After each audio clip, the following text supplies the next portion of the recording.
Good evening, beautiful woman. Welcome to Isaya's Inspiring Evenings, a podcast full of goddess series, witches' secrets, colors of women and fairy seasons to integrate serenity, abundance, joy, and magic into your life. I am Isaya Bell, creatrix, magical pragmatic inspiration mentor, tech goddess teacher, and traveling priestess. And this podcast aims to accompany you for peaceful and inspiring evenings. Isaya's Inspiring Evenings has had various iterations and styles and is published irregularly. Subscribe to the podcast on the platform of your choice to be informed of the publication of each new episode. If you like this podcast, please support it by leaving stars, blue thumbs, and reviews on whatever platform you listen to me. In 2024, there are going to be 5 series in it. For now, all different, all aiming to inspire the audience, all telling stories, each complementing each other.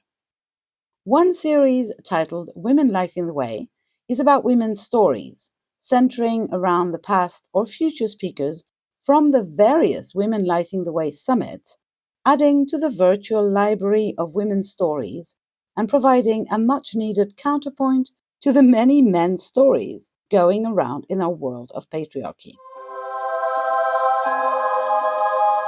This is one of those episodes, and I am happy to invite you to listen to the story of Laura Muirhead, recorded in 2022, entitled The Radical Choice. Enjoy!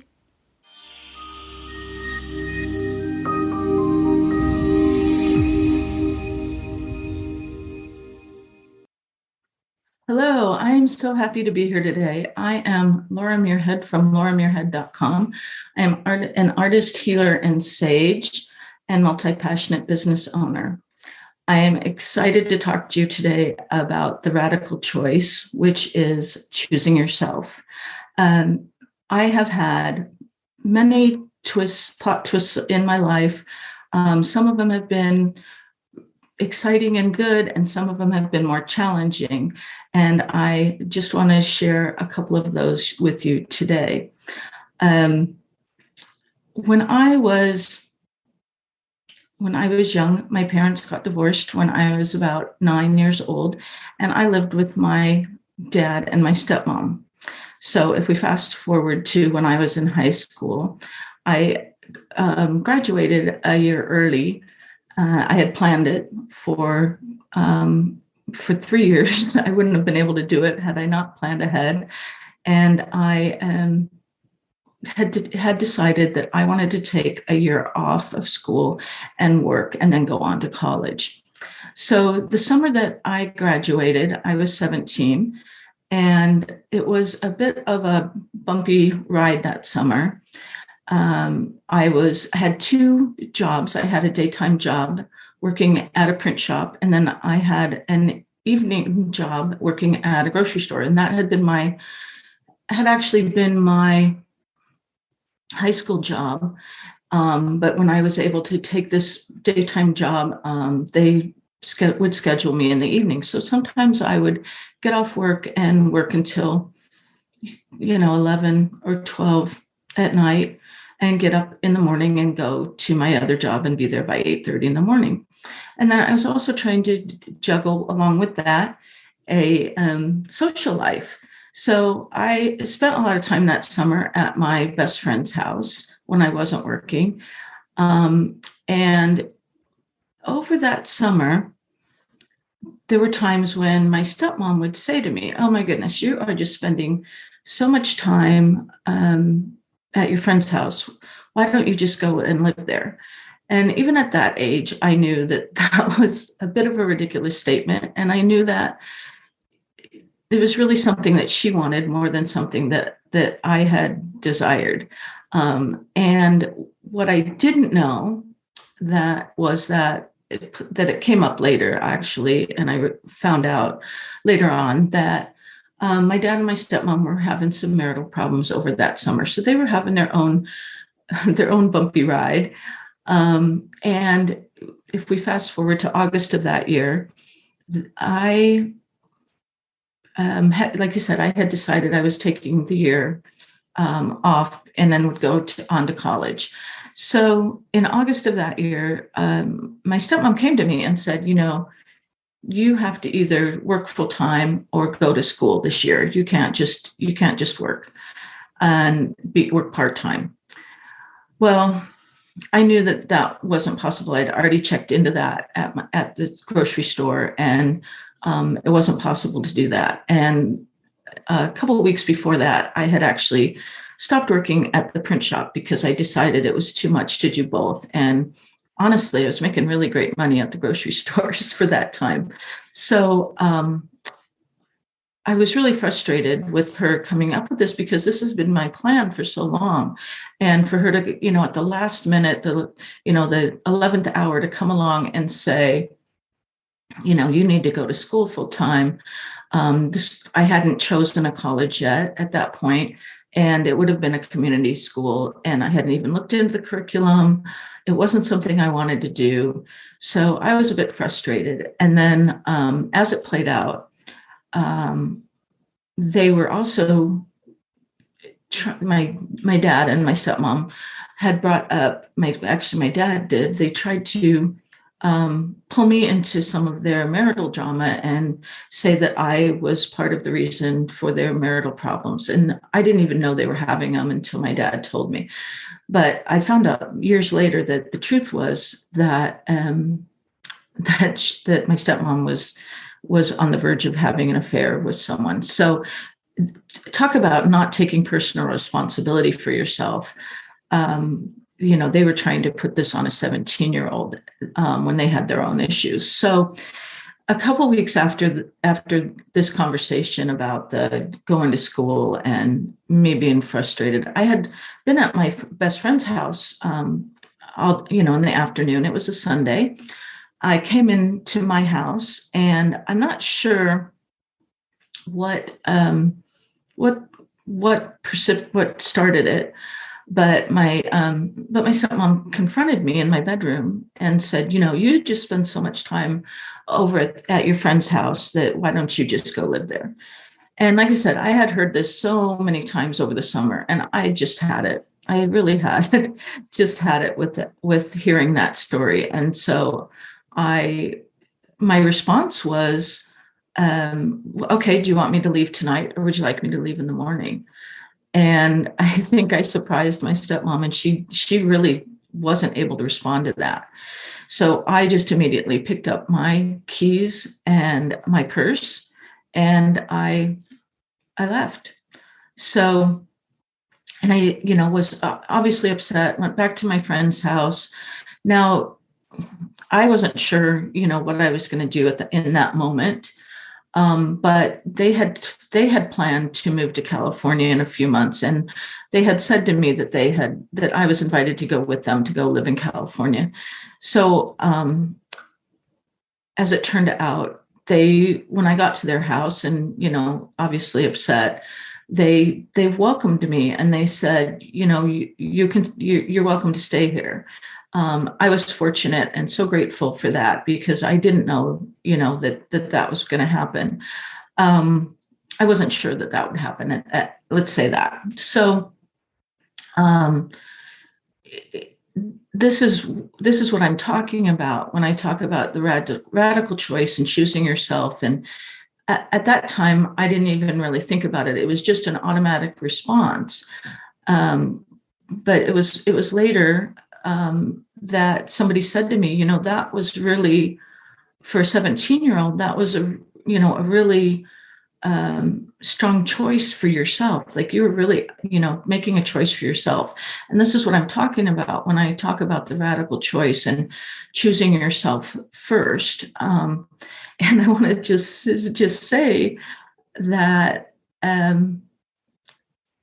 that our moms were wrong, and their moms were wrong when they told us, put other people first, and make sure you're taking care of other people. The radical choice really is to choose yourself. We've been conditioned otherwise, but this is our natural response, honestly, is to, when push comes to shove, to put ourselves first. And it has become a radical choice when people are telling you, to do these things. So I want to share with you one more story about how I was able to make choices for myself, and unexpected choices that have led me to where I am today. So in 2015, my husband and I had dreamt of having a house on the water, and in 2015 we found the house that we really loved, and it was on the Barnegat Bay in New Jersey. And we moved in, and we're just pretty much, getting comfortable in that house. And it was 10 months later on Halloween morning, and we woke up in the early morning at 3:30. My husband woke up to the house on fire, and obviously woke me up. And spoiler alert, we were able to get out with ourselves, with our lives, and our 3 dogs and a cat. So and there are many stories and many lessons that I learned from that experience. But the one I want to talk about today is that as we went along, and for a month we lived in a hotel for the first month after the fire, and then for 6 months after that we had a rental house that we lived in. So a couple things had happened during the time that we lived in the house on the bay. I was inspired to reclaim the artist that's in me. It hadn't been on my radar for a very long time. But honestly, what had happened was the tiles in my shower and in our bathrooms inspired me to draw. I saw things in the tiles, and I would draw them out. So that started, again, like I said, for me to reclaim the artist that was in me as a younger person. Those drawings eventually became my children's book. But I didn't know that at the time that was going to happen. And as we lived in the rental house, and then we're looking at houses to buy and where we were going to live next, we had decided not to rebuild the house on the water, that we wanted to live somewhere else. So we also had started to revisit a town that I grew up spending my summers in and weekends with my mom in Michigan. And I fell in love with this little town when I was in junior high and high school. But I hadn't spent much time there in my adult years. So my husband and I had started to go back there more. And as we were figuring out where we were going to live and what was going to be next for us, we decided that we really did. We loved this town in Michigan, and we wanted to spend some time there.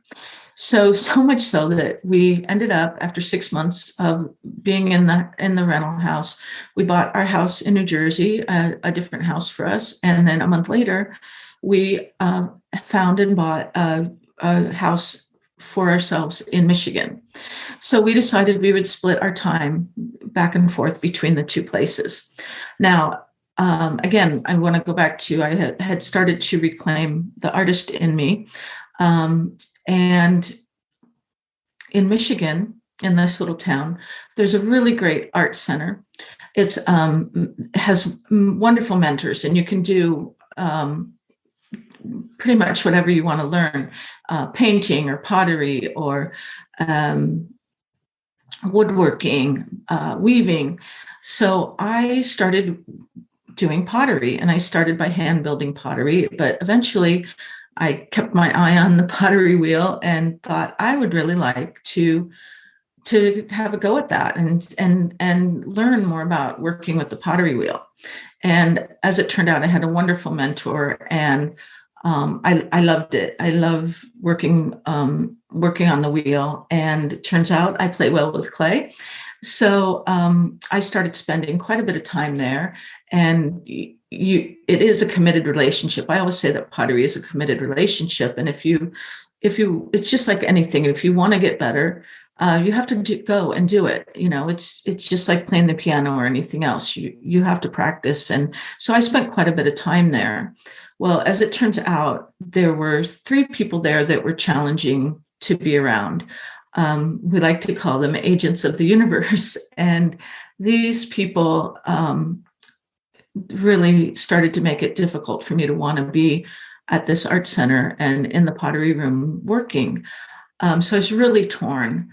At one point, they seemed to have conspired to make a piece of pottery that I made, a bowl that I made, disappear.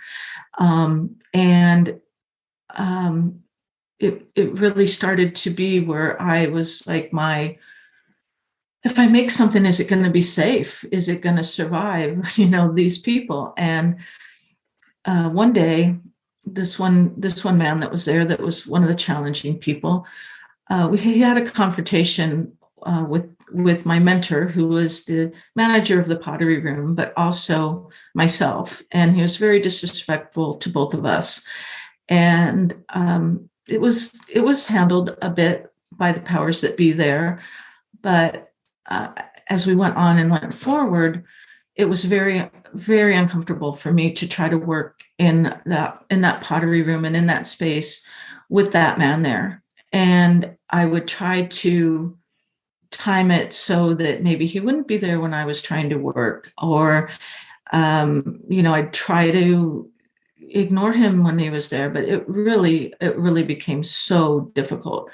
So as the time went on, and at one point it got so bad that at one point I actually had a physical reaction to trying to work with this man in the studio there in the pottery room. And I knew I just couldn't do it.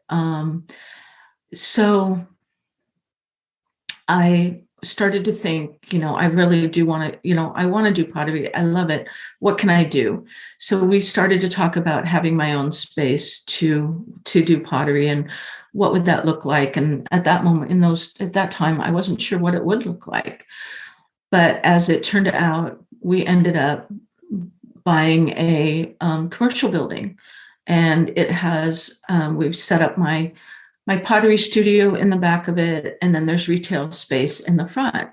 So this turned out to be, this is what I have now. We still split our time between New Jersey and Michigan. I have my studio. It has, as the time, it's my 3rd year having the studio, and as the time progressed, it's been really nice. And I'm able to not only sell my pottery, but also my photography prints. I have created 3 journals over the last couple of years, and those are available there as well as on Amazon. My designs and my drawings that I've created are now on towels and pillows and mugs and different things. And so I have this actually really nice, peaceful space now to not only create my pottery and but also my other artwork. And it's just, I know for a fact that had we not had the fire at the house, we wouldn't have chosen to split our time between Michigan and New Jersey, and I wouldn't have the studio. And had also, to add to that, had we not had these people that were at the art center who made me uncomfortable, I wouldn't have worked so hard to find a space. So this is the thing, like when this was so uncomfortable, I believe that had I not chosen myself, had I not made the radical choice to choose myself and choose my passion of pottery in that time, I don't think I'd be doing it at all now, because I wouldn't be able to go there and be comfortable working.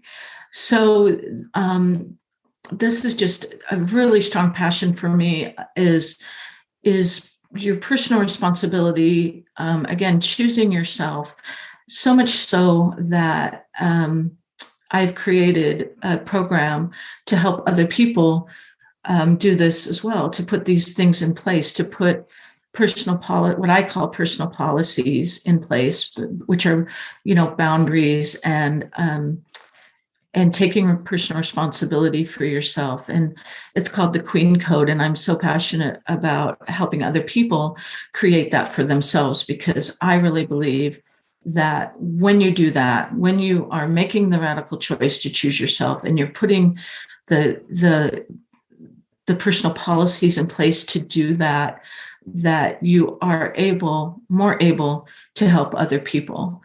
If you are not if you are not solid in yourself, and if you're not choosing yourself, then really you're coming from a place of disempowerment, and you're not going to be able to support the other people in your life. And this is what I'm so passionate about doing this. And I really do believe that, especially now, that the radical choice is choosing yourself.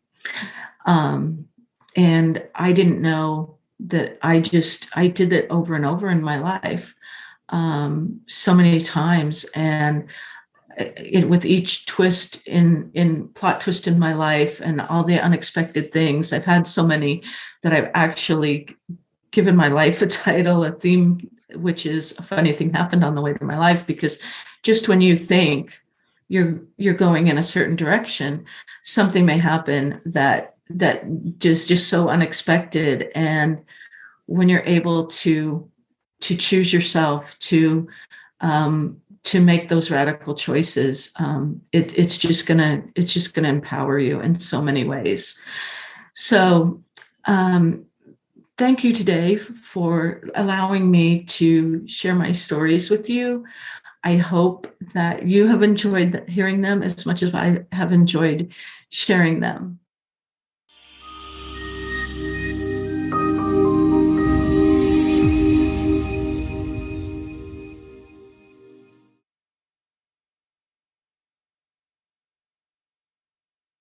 That's it for this episode. The next one is still in creation. Thanks for listening, and don't forget, if you want to support this podcast, share, subscribe, and leave stars, blue thumbs, and a review on whichever platform you listen to.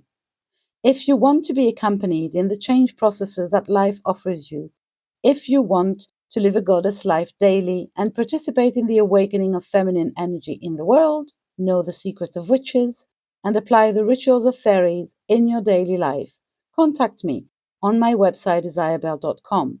You can also subscribe to my newsletter to be informed of all the news in the real and virtual world of Isayabel. You will, of course, find this podcast on all platforms: Google Podcast, Apple Podcast, Spotify, etc., but also on YouTube and on my website, isayabel.com, on the podcast page.